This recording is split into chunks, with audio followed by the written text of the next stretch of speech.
There are moments when silence becomes the loudest weapon a man can wield. In the heart of Barcelona, where the Mediterranean whispers secrets to ancient stone walls and modern ambition pulses through Gothic corridors, a man named Marc Sala learned this truth in the most unexpected way. His wife, Claudia, never saw it coming. She thought she knew him, the reserved accountant who brought home modest paychecks, who never raised his voice, who seemed content with simplicity while she craved the glitter of something more. What she didn't know, what she couldn't have imagined in her wildest dreams, was that behind his quiet smile and patient eyes, Marc was building an empire. Not the kind that announces itself with fanfare, but the kind that waits, silent and certain, for the perfect moment to reveal its power. This is a story about betrayal, yes, but more than that, it's about the quiet dignity of a man who refused to let his pain define him. It's about the choices we make when we think no one is watching, and the consequences that follow us like shadows through Barcelona's narrow streets.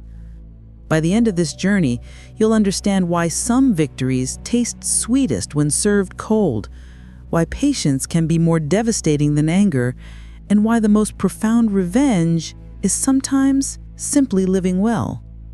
Marc's story will show you that beneath every quiet surface, there might be depths you never dared to explore.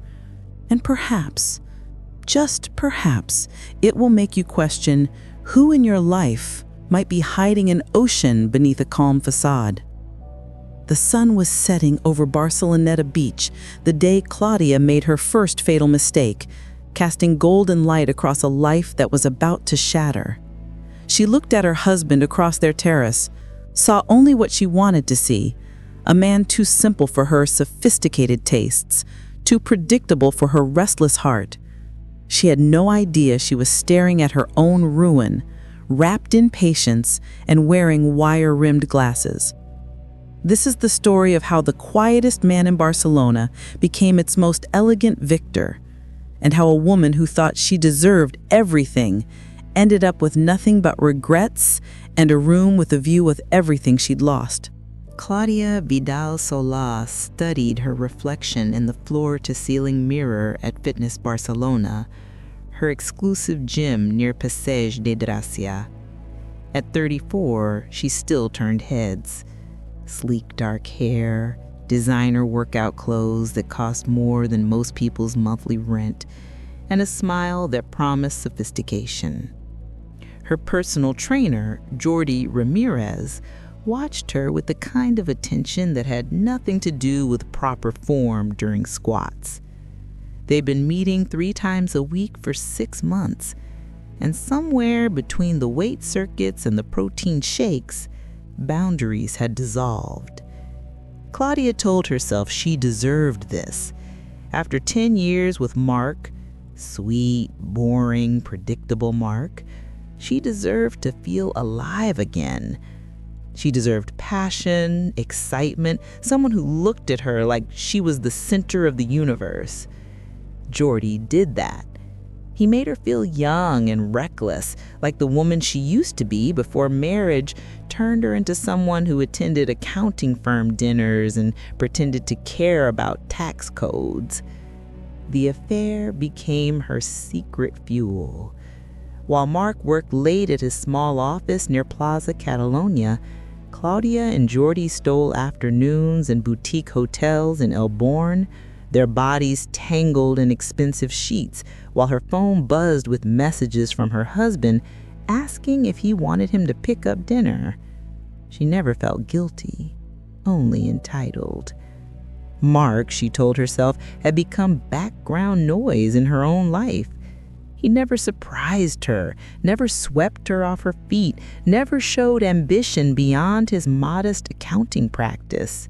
He was comfortable, yes, but comfort was just another word for settling. Her friends at their weekly wine gatherings in Gracia agreed. You only live once, they told her over Rioja and tapas. If he can't keep up with you, maybe you've outgrown him. Claudia drank those words like permission, letting them justify every lie, every stolen kiss, every moment she pretended to be somewhere she wasn't. What Claudia didn't see, was she was too absorbed in her own narrative to notice, was the way Mark watched her, not with suspicion, but with a kind of quiet sadness that suggested he knew more than he let on. She mistook his silence for ignorance, his patience for weakness. When she came home late with elaborate excuses about yoga classes that didn't exist or shopping trips that produced no bags, Mark simply nodded and asked if she had eaten. It infuriated her sometimes, his acceptance. Part of her wanted him to fight for her, to show some fire, to prove he cared enough to be jealous. But Mark remained Mark, steady, unflappable, almost maddeningly calm. He didn't know that every night while she slept, he sat in his small home office, the door closed, working on something that would change everything. Claudia began planning her exit. She consulted with her friend Marta, whose own divorce 3 years earlier had left her comfortable and single in a stunning apartment in Aix-en-Provence. Get a good lawyer, Marta advised. Document everything. You've been with him 10 years. You're entitled to half of everything, plus spousal support. He might not seem like much, but accountants are careful with money. There's probably more than you think. The idea thrilled Claudia. She pictured herself freed from Mark's quiet presence, living the life she truly deserved. Maybe with Jordy, maybe alone, but definitely without the weight of a marriage that felt like wearing yesterday's clothes. She started taking pictures of their apartment, their bank statements, anything she thought might be useful. She felt clever, strategic, like she was finally taking control of her own destiny instead of letting life just happen to her. Then one evening in late autumn, as Barcelona's streets glistened with rain and the smell of roasted chestnuts filled the air, Claudia came home to find Mark sitting in their living room with a glass of wine and an expression she'd never seen before. Not angry, not hurt, just resolved. "We need to talk," he said quietly, and something in his voice made her blood run cold. On the coffee table between them lay a manila folder, and even before he opened it, she knew her carefully constructed world was about to collapse. But how much did he know?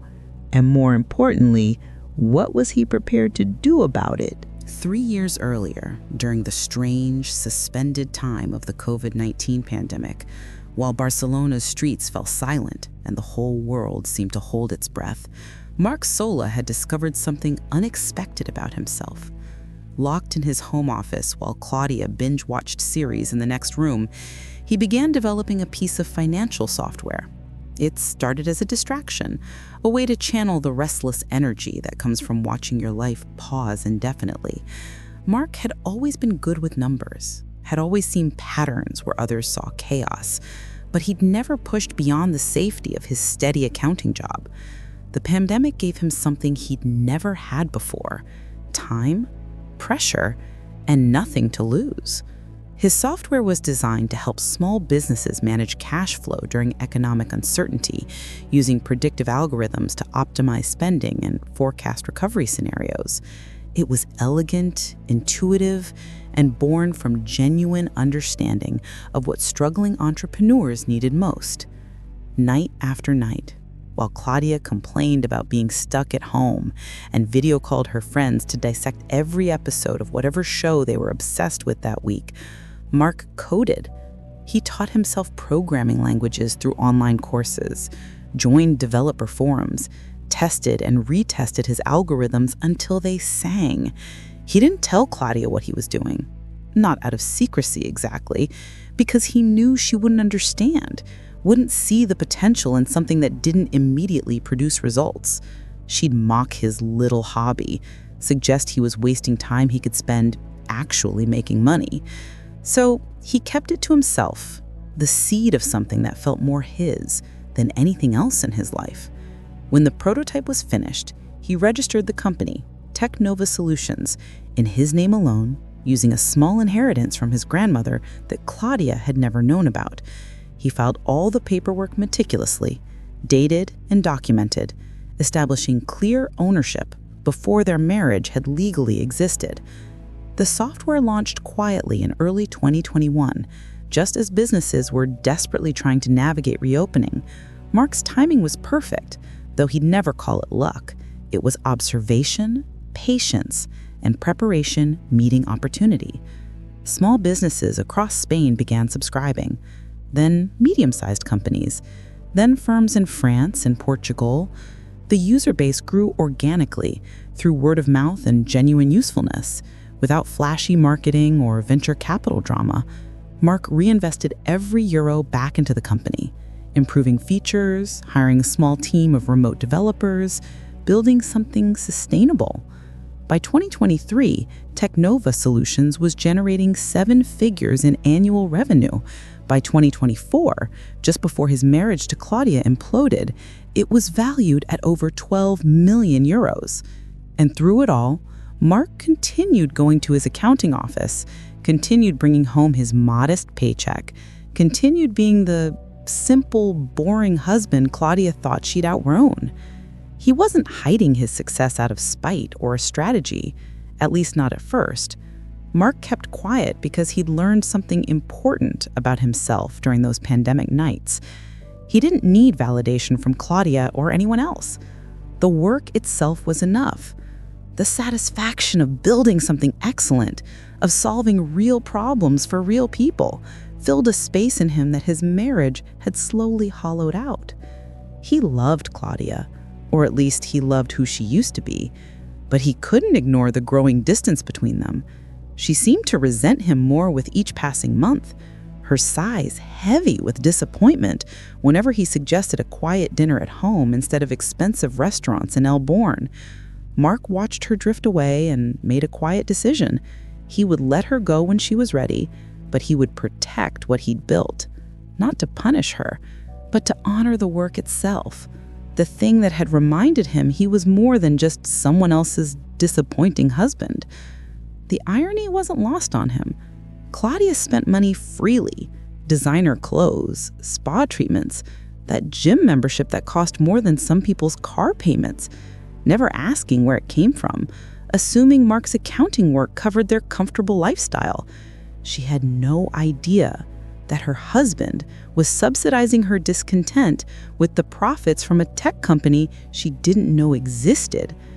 Mark paid their bills, maintained their apartment in Sant Gervasi, took them to decent restaurants, and said nothing about the growing gap between her expectations and his reality. Part of him wondered if she'd love him differently if she knew the truth, if wealth could resurrect affection that had died from quieter causes. But he suspected it wouldn't matter. Claudia didn't want a rich husband. She wanted to be swept away by someone who made her feel special. And Mark had long ago accepted that he couldn't be that person for her anymore, no matter how many millions his company earned. The folder on the coffee table contained everything: printed receipts from the boutique hotels in Elborn, screenshots of text messages between Claudia and Jordi that Mark's lawyer had obtained through entirely legal means after Claudia had carelessly backed up her phone to their shared computer. Photos taken by a private investigator Mark had hired, not for revenge but for documentation, evidence that would matter in court, presented with the same methodical care he brought to balance sheets. Claudia's face went through a fascinating progression of expressions as Mark calmly walked her through each piece of evidence. Shock, then denial, then anger, then calculation. She didn't apologize, didn't try to explain or beg forgiveness. Instead, she attacked. The instinctive response of someone caught who refuses to accept responsibility for being the one who got caught. "You're boring, Mark," she said, her voice sharp with defensive fury. "You've always been boring. Do you know what it's like being married to someone who never takes risks, who never surprises you, who's content with mediocrity? I deserve more than this life. I deserve passion and excitement, not someone who thinks a thrilling Friday night is doing tax returns for fun." Her words were designed to wound, to shift blame, to make her betrayal somehow his fault for not being enough. Mark listened without interrupting, his expression neutral, letting her spend her anger like currency that had already been devalued. When she finally ran out of accusations, he reached into his briefcase and withdrew another set of documents. These ones made her face drain of color. Divorce papers, already prepared, meticulously detailed. The prenuptial agreement that Claudia had forgotten existed was attached. Mark's lawyer had found it easily. It had been filed properly, signed by both parties, witnessed and notarized 10 years earlier. Claudia's father had insisted on it at the time, worried about protecting his daughter's interests, but the agreement worked both ways. It specified that assets brought into the marriage or acquired individually through inheritance or business ventures created independently would remain separate property. Mark had drafted it carefully even then, young and in love, but also practical, protecting both their futures in case love wasn't enough. Claudia stared at the document as if seeing it for the first time, which in a sense she was. She'd signed it at her father's insistence, too giddy about becoming a bride to read the actual terms. "This can't be legal," she said, her voice smaller now, uncertain. "That was years ago. Things change. I'm entitled to half of everything we've built together." Mark looked at her with something like pity. "We haven't built anything together, Claudia. You've spent money while I've earned it. You've pursued your happiness while I've maintained our home. And legally, you're entitled to exactly what the prenuptial agreement specifies, a small settlement based on years of marriage, nothing more." He slid another document across the table. "I'm not trying to hurt you. I'm trying to end this cleanly, with as much dignity as we can salvage. You can hire your own lawyer, of course. They'll tell you the same thing mine has told me. This agreement is enforceable and you signed it willingly." Claudia's hands trembled as she looked through the papers. The settlement Mark offered was fair but not generous, enough to get her started, to rent a modest apartment and transition to independence, but nothing close to the lifestyle she'd imagined maintaining after divorce. No luxurious Eixample flat, no shopping sprees on Passeig de Gracia, no safety net that would let her continue the life she'd been living. The realization settled over her like cold Barcelona rain. She'd been so confident, so certain that leaving Mark would be her ticket to something better, that she never considered she might be the one left with nothing. "You planned this," she whispered, looking at him with new eyes, seeing for perhaps the first time the intelligence behind his quiet demeanor. "You've been planning this? For how long?" Mark shook his head. "I didn't plan your affair, Claudia. I didn't plan to fall out of love with someone I thought I'd spend my life with.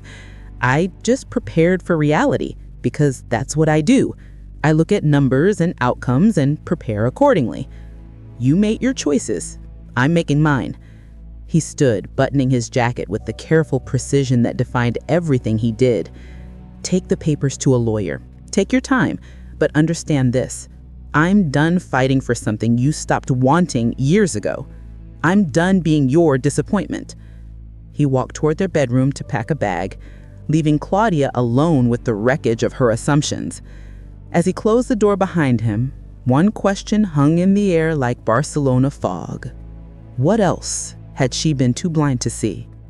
The courtroom in Barcelona's Palace of Justice was elegant and cold, all marble and formal procedure that made every whisper echo. Claudia sat beside her lawyer, Elena Marti, a woman recommended by her friend Marta as ruthless and effective. Elena had promised Claudia that prenuptial agreements could be challenged, that judges looked unfavorably on spouses who hid assets, that a decade of marriage meant something regardless of what papers said. Claudia clung to these assurances like lifelines, convinced that the legal system would recognize what she deserved, would see Mark's quiet preparation as something sinister rather than simply prudent. She dressed carefully for this moment, tasteful but expensive, the image of a wronged wife seeking justice. Across the aisle, Mark sat alone with his lawyer, a sharp-eyed woman named Laura Ferrer, who specialized in family law and asset protection. Mark wore a simple suit, no dramatics, no performance, just calm. The judge, a woman in her 50s with steel gray hair and an expression that suggested she'd seen every variety of marital dissolution Barcelona could produce, reviewed the case materials with methodical care. Elena presented Claudia's argument first, that the prenuptial agreement was signed under pressure, that Mark had hidden his true financial situation throughout the marriage, that Claudia deserved compensation for years of partnership regardless of what ancient paperwork claimed. She painted Mark as calculating and cold, a man who'd systematically isolated assets while letting his wife believe they were building a life together. Elena was good at her job, making Claudia sound like a victim rather than an architect of her own situation. For a moment, Claudia felt hope rising. Maybe this would work. Maybe the judge would see things her way. Maybe she could still walk away with something substantial. Then Mark's lawyer stood, and the temperature in the courtroom seemed to drop. Laura Ferrer didn't raise her voice or employ theatrics. She simply presented documents, a paper trail so complete and carefully organized that it told its own story. The prenuptial agreement, properly executed and filed. Bank statements showing that Claudia had full access to their joint accounts and had spent freely for years. Records of the inheritance Mark had used to start Technova Solutions, money that predated their marriage by 2 years, documented and clear. Tax returns showing the company's formation date, its growth trajectory, and most damning of all, proof that every significant asset Mark now held had been acquired through the business he'd built entirely independently. Laura presented screenshots of Claudia's own text messages discussing her plans to divorce Mark and take him for everything he's worth. Conversations with friends where she mocked his simplicity while planning her exit strategy. The revelation that shattered Claudia's case came in a manila folder identical to the one Mark had shown her months earlier. Laura opened it with the careful ceremony of someone revealing a winning hand in poker. Inside were complete financial disclosures for Technova Solutions, assets, valuations, client contracts, everything. The company was worth $13.3 million, growing at 20% annually, with Mark as sole founder and shareholder. But here was the key. Every document proved the business had been conceived, registered, and built using Mark's premarital inheritance and his independent labor during the marriage. Claudia had contributed nothing, not capital, not work, not even awareness of its existence. Under Spanish law and the terms of their prenuptial agreement, the company was entirely Mark's separate property. The judge asked Claudia directly if she'd known about the business. Claudia, under oath, had to admit she hadn't. Had Mark ever prevented her from knowing? No. Had he lied when asked about his work? No. She'd simply never asked, never shown interest in the details of his professional life. Elena tried to salvage something, arguing that Mark had a moral obligation to share this unexpected windfall, that Claudia had supported him emotionally during their marriage and deserved recognition for that intangible contribution. But the evidence of her affair, her mocking text messages about Mark's lack of ambition, her admitted plans to divorce him for being too simple, undermined any claim to have been a supportive partner. The judge's ruling was swift and unambiguous. The prenuptial agreement was valid and enforceable. Technova Solutions was Mark's separate property. Claudia was entitled to the settlement terms Mark had originally offered and nothing more. The gavel came down with a finality that echoed through Claudia's chest like a physical blow. She'd walked into this courtroom confident and would leave with barely enough to start over. Could she survive being ordinary when she'd convinced herself she deserved extraordinary? The apartment Claudia found was in Pobla Sec, a neighborhood that was nice enough but worlds away from the St. Gervasi luxury she'd taken for granted. It was small, a one-bedroom with a narrow balcony that overlooked a street corner rather than a courtyard, with walls thin enough to hear her neighbors' conversations and plumbing that groaned like an old man with arthritis. The rent consumed half the modest settlement she'd received, leaving little for the lifestyle she'd maintained so carelessly when Mark's money, his money, she understood now, never really theirs, had seemed endless.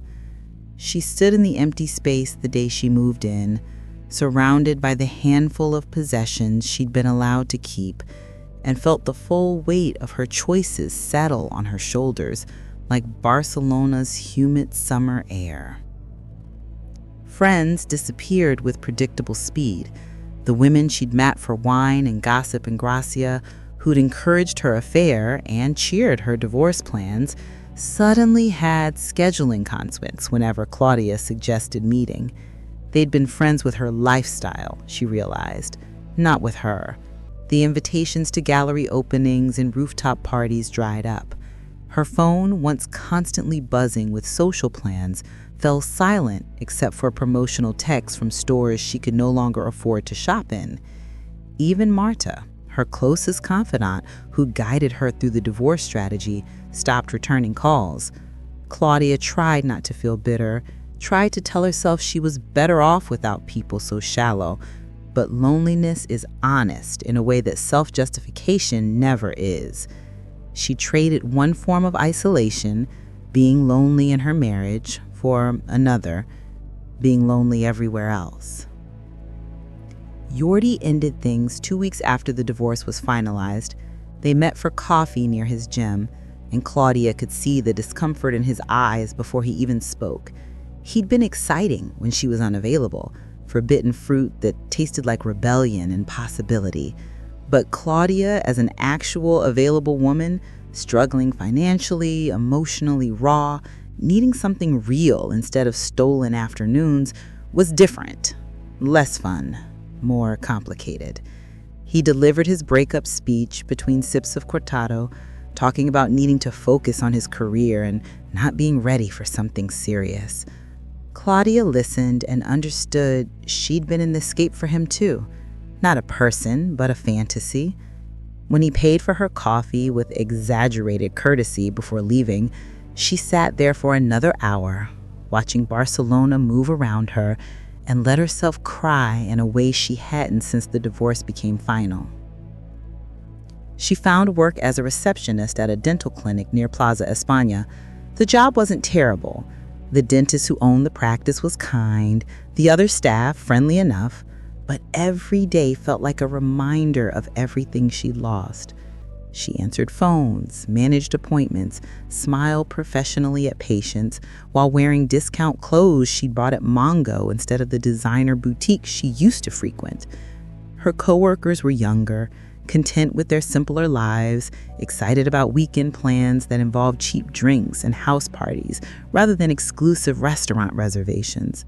Claudia tried to connect, to find satisfaction in this new normal, but every night she returned to her small apartment and lay in bed replaying her decisions like someone pressing on a bruise to prove it still hurts.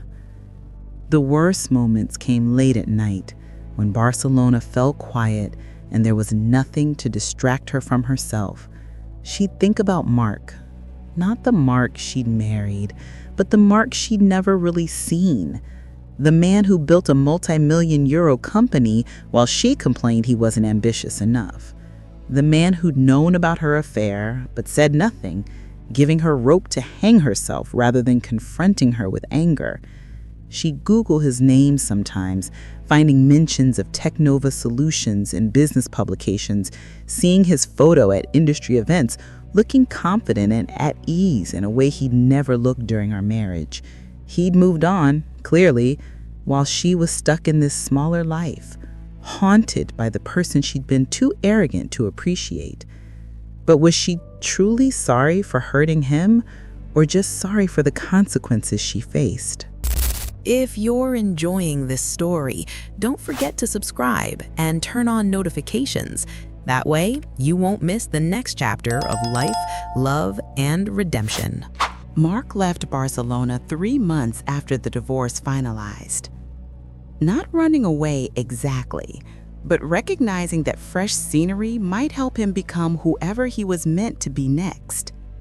He'd spent 10 years being Claudia's disappointing husband, then another year being her legal opponent, and now he needed to simply be Mark, whoever that was when no one else's expectations were weighing him down.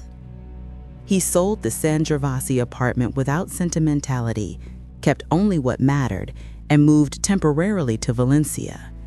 The Mediterranean city was similar enough to feel familiar, but different enough to feel like freedom.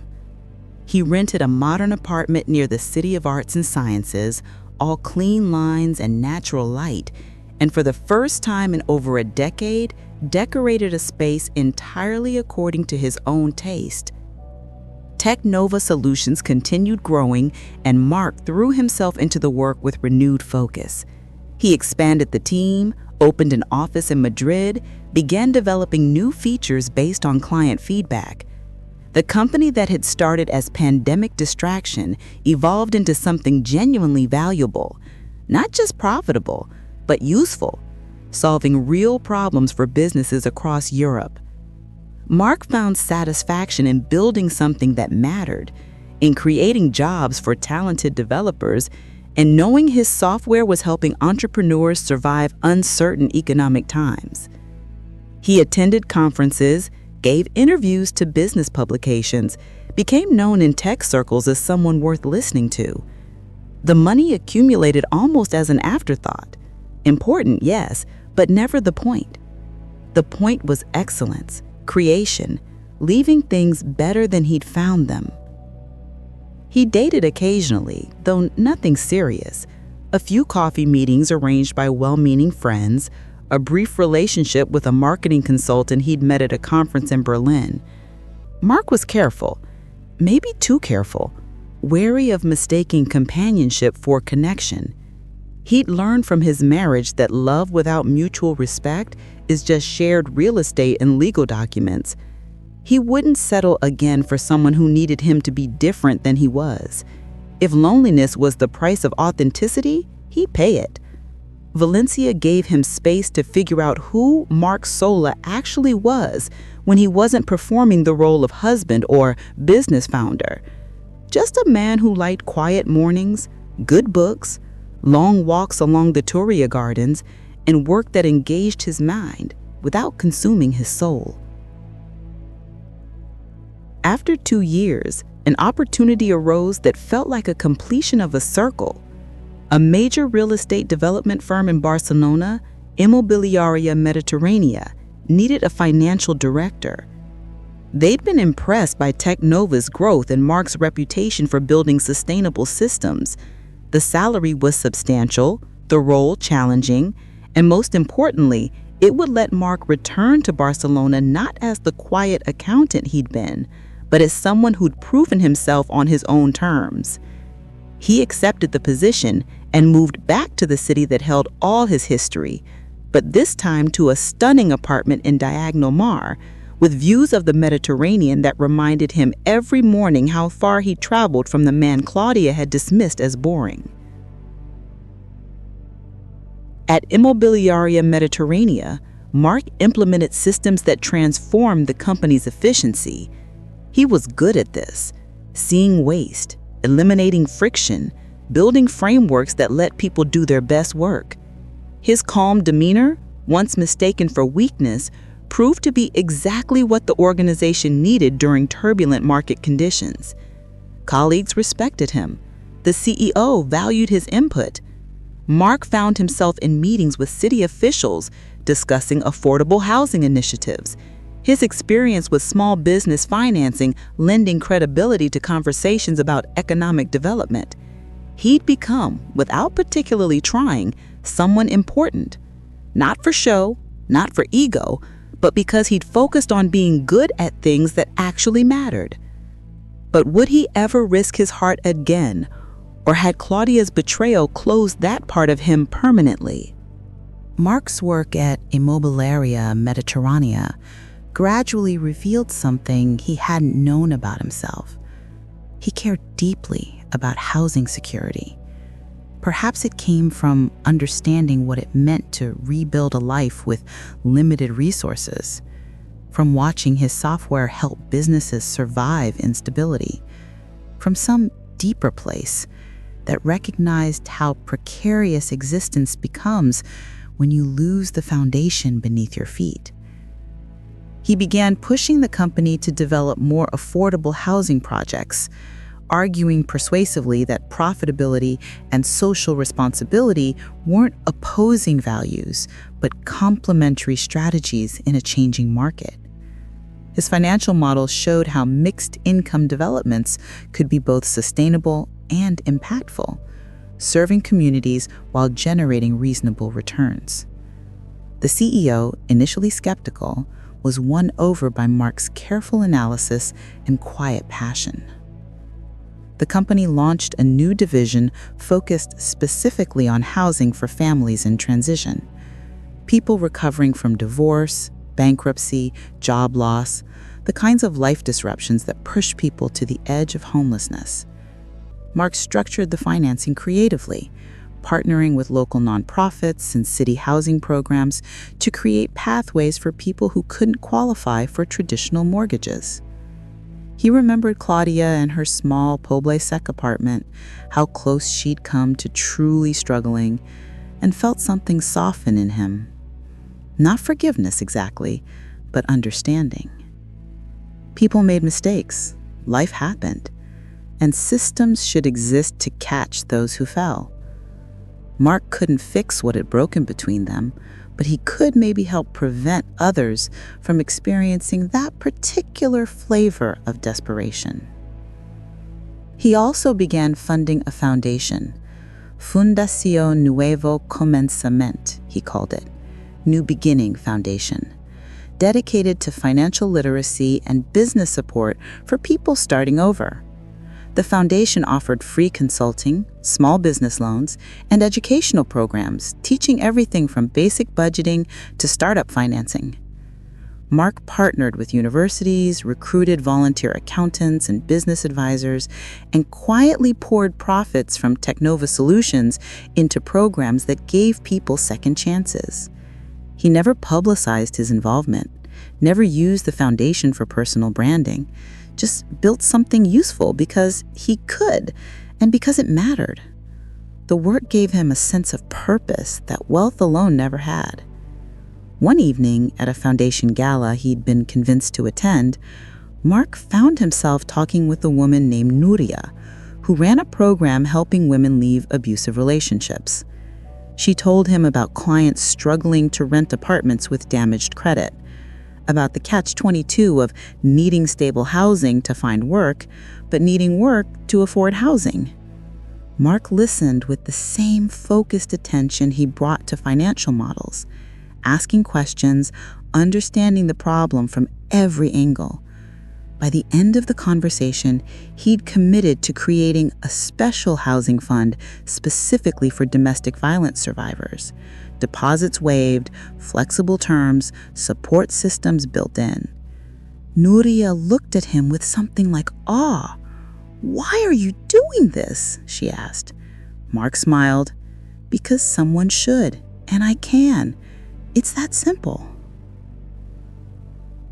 The foundation grew, helping hundreds of families across Catalonia rebuild their lives. Mark attended graduations of their business training programs, saw people launch small companies, visited apartment complexes his firm had built where families who'd been on the edge were now thriving. He never sought credit for any of it, deflecting praise to the team he'd assembled, the nonprofits doing the actual work, anyone but himself.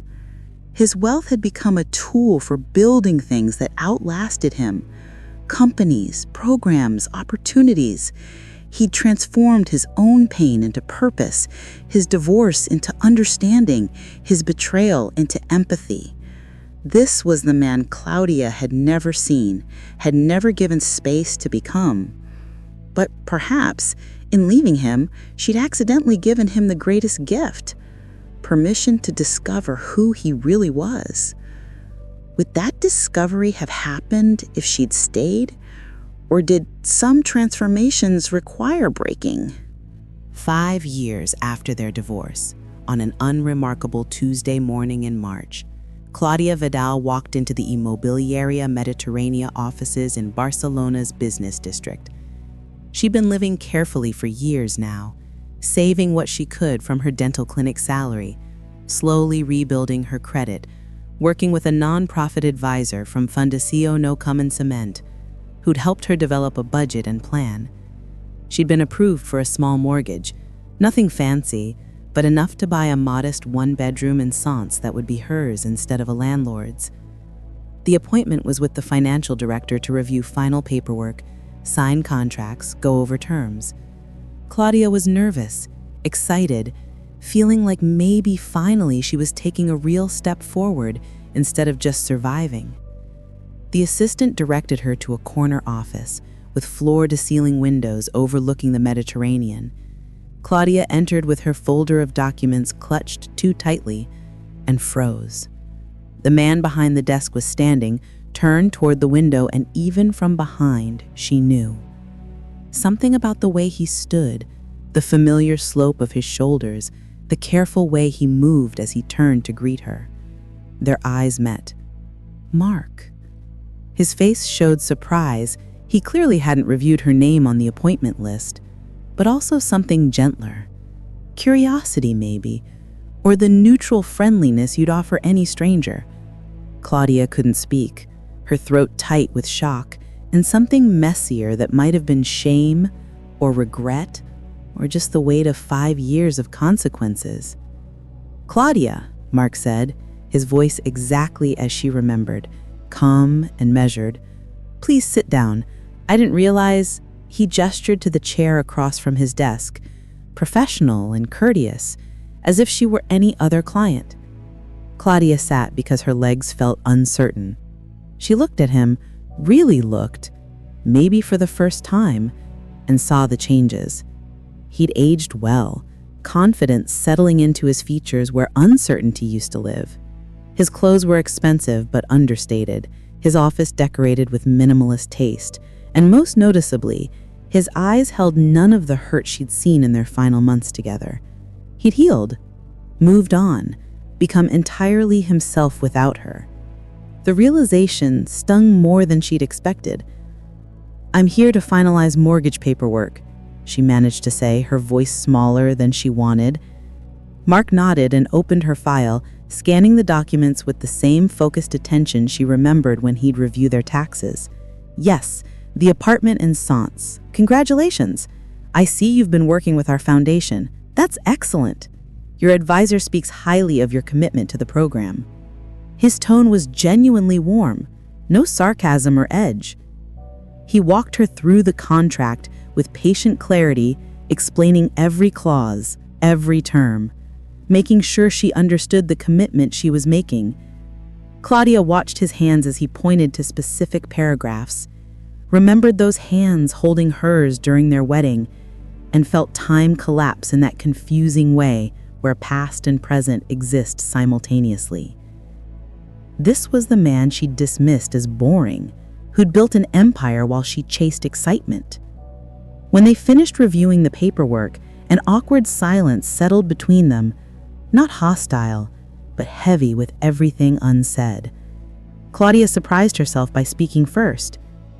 "Mark, She stopped, unsure what words could possibly bridge the canyon of years and mistakes between them. "I'm sorry. For everything. I know it's too late, and words don't fix anything, but I need you to know I understand now what I threw away. You were never the problem. I was." Mark looked at her for a long moment, his expression unreadable, and then something in his face softened. Not forgiveness, exactly, but perhaps acceptance.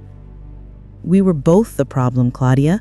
We stopped being partners long before you found Jordi. I should have said something, should have fought for us, or let you go sooner. I was so busy proving I was fine that I didn't notice we were both drowning. He stood and walked to the window, gesturing for her to join him. Together, they looked out at Barcelona, stretching toward the sea, the Gothic quarter where they'd walked on early dates, the neighborhoods where they'd built and destroyed a life together, the city that had witnessed their beginning and end, and now this strange civil conclusion. "I hope you'll be happy in your new place," Mark said quietly. "I hope you find whatever it was you were looking for back then. And I mean that genuinely, not as some pointed remark. We all deserve second chances, fresh starts."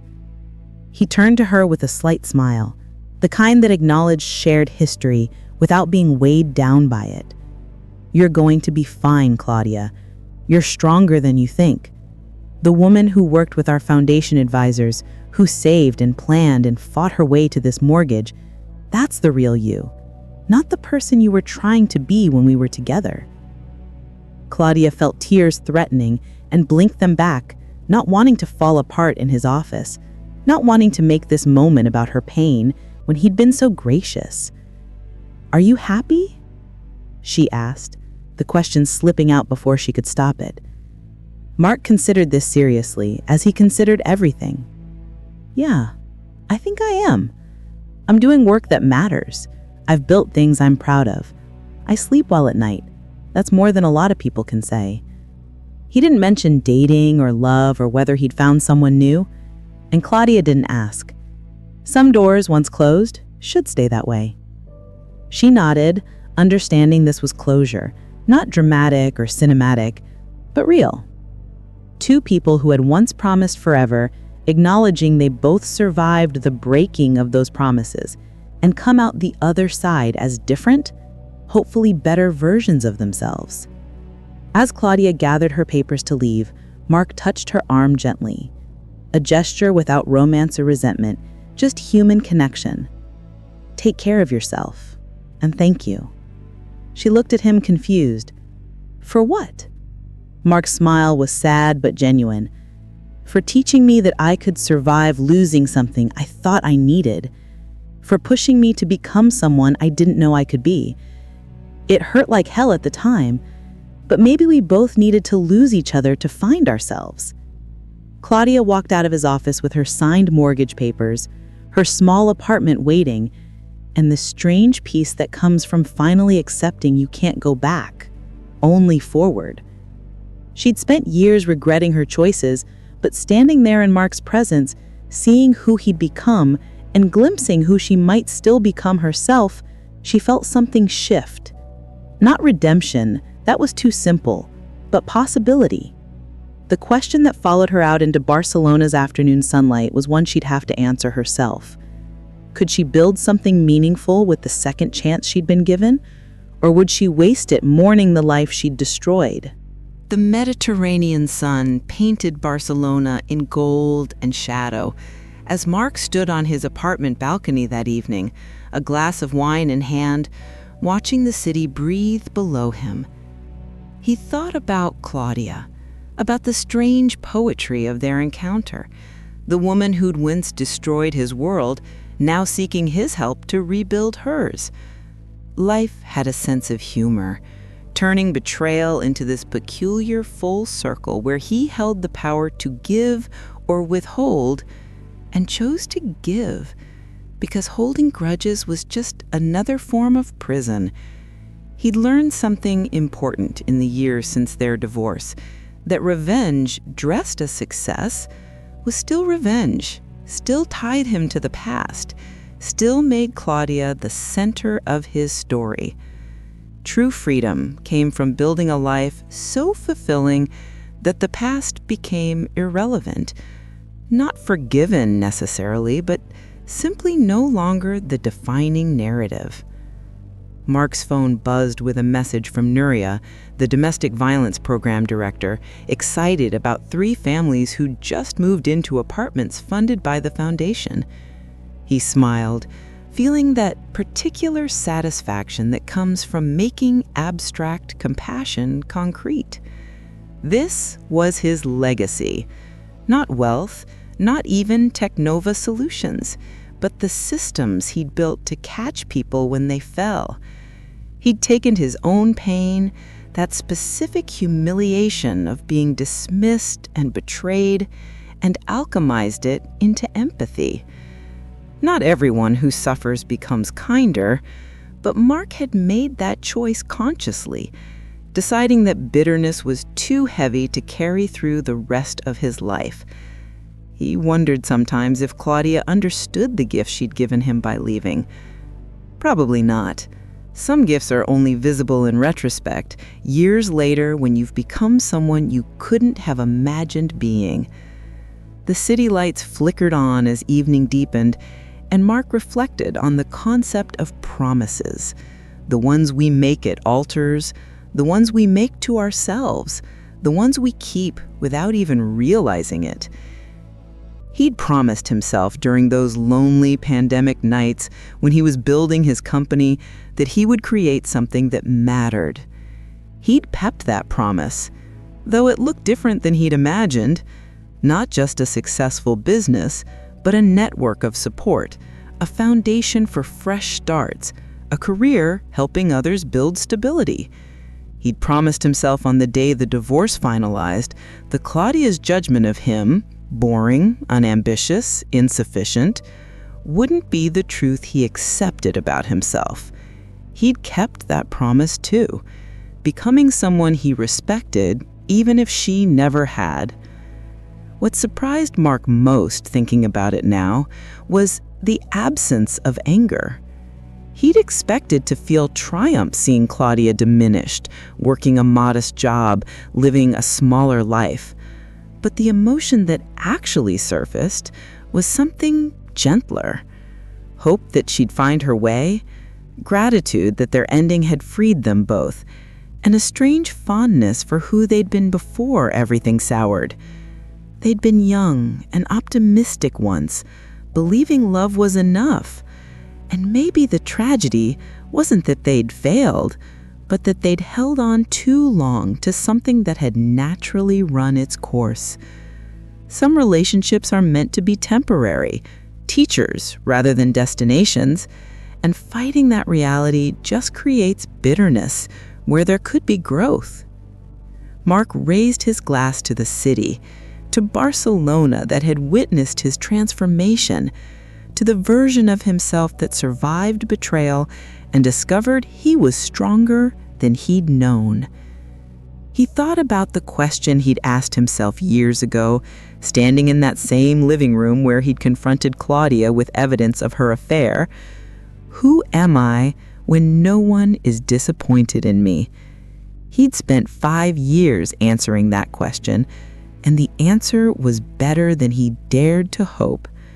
He was someone who built things, someone who helped others, someone who could be hurt without becoming bitter, who could be successful without becoming arrogant, who could hold power without wielding it cruelly. Some promises don't need to be remembered, only fulfilled. And Mark had fulfilled the promise he'd made to himself, to become someone worth being, regardless of whether anyone else noticed.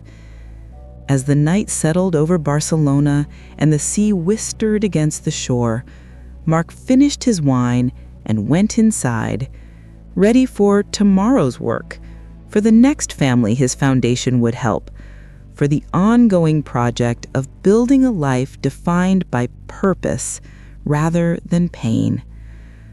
Claudia would sign her mortgage papers and move into her small apartment, and perhaps in that modest space she'd discovered the same thing he had, that sometimes losing everything is the beginning of finding yourself.